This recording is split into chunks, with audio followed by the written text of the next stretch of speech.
आपदाम अपहर्तारं दातारं सर्वसंपदां लोकाभिरामं श्रीरामं भूयो भूयो नमाम्यहम्। प्यारे मित्रों, जय श्री राम, जय माता दी।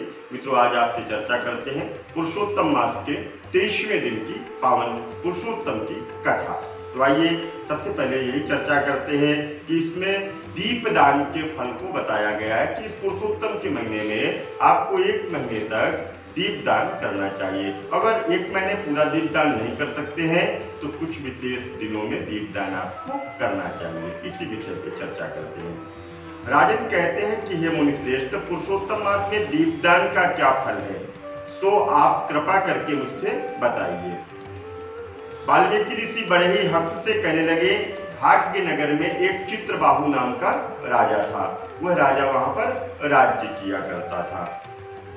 वह सत्य था, प्रतिज्ञा वाला था, बुद्धिमान था, शूरवीर था, क्षमा करने वाला था, सभी धर्मों को जानने वाला था, शील रूप था, दया से युक्त था, पूजनीय था और भगवान का भक्त था।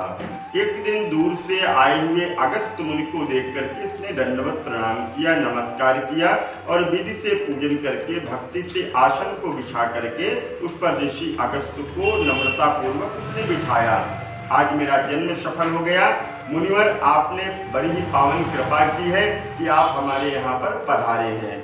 आइए, सिर झुका करके प्रणाम किया और राजा हाथ जोड़ करके कहने लगे, महाराज, यहाँ बहुत ही लक्ष्मी और अकंटक राज्य कैसे है, कैसे प्राप्त हुआ और यह पतिव्रता स्त्री कैसे हुई है?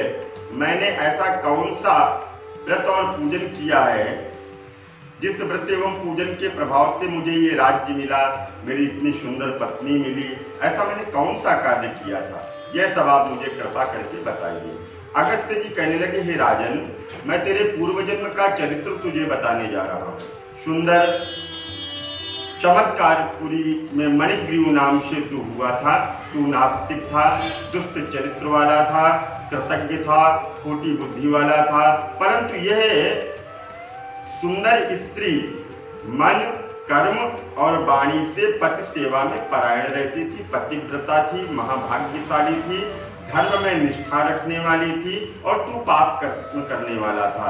जाति और भाई बंधुओं से त्याग तूने कर लिया, अपने आप को अलग कर लिया। क्रोधी था तू,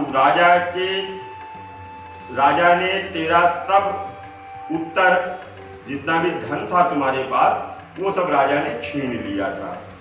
जो कुछ भी बचा था वह जाति के लोगों ने तुमसे छीन लिया।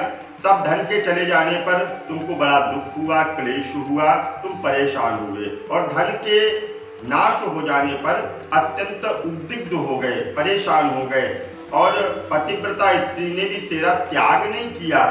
हे राजन, इस प्रकार उस वन में तू रहता रहा। एक दिन मणिग्रीव धनुष उठा करके मृग के मांस के लिए बहुत से सिंहों के झुंड पर तुमने आक्रमण किया और उस मनुष्य शरीर बन के मार्ग में उग्रदेव नाम से प्रसिद्ध एक मुनि दिशा भूल करके दोपहर में अत्यंत पीड़ित होकर के मूर्छित अवस्था में एक स्थान पर गिर पड़े। जंगल में ऋषि जा रहे थे, जंगल में उनको रास्ता पता नहीं चला और वो विचलित हो गए और एक स्थान पर वो मूर्छित होकर के गिर पड़े।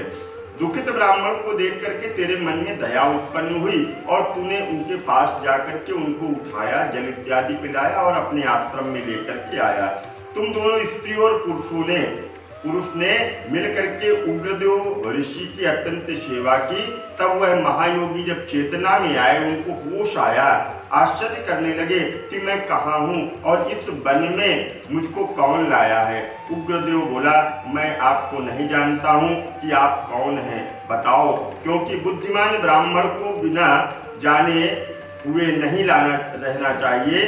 मणिग्रीव कहने लगे, हे ब्राह्मण, मैं भाई बंधुओं तथा जाति के लोगों का त्याग करके मणिग्रीव नाम का एक शूद्र हूँ।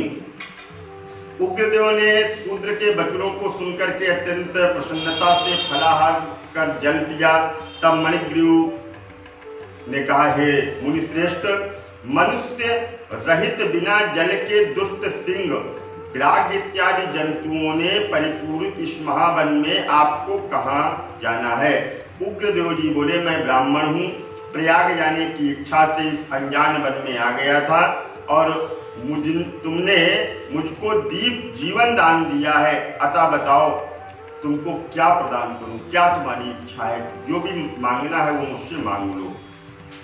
मणिग्रीव, किस दुख से तुम दोनों स्त्री और पुरुष इस वन में आश्रय लिए हुए मुझको कहो, मैं तुम्हारे सब दुखों को दूर करने की चेष्टा करूंगा। अगस्त ऋषि कहने लगे, इस प्रकार स्त्री के सामने उग्रदेव के वचनों को सुनकर के मणिग्रीव मुनीश्वर प्रार्थना कर दरिद्रता रूपी समुद्र से पार उतरने के लिए अपने अत्यंत भयंकर अनेक कर्मों को सुनाने लगे। प्यारे मित्रों, आज हमने आपको 23वें अध्याय की ये पावन कथा सुनाई है। आगे की पावन कथा कल के पावन प्रसंग में सुनेंगे। तब तक के लिए दीजिए इजाजत। जय माता दी।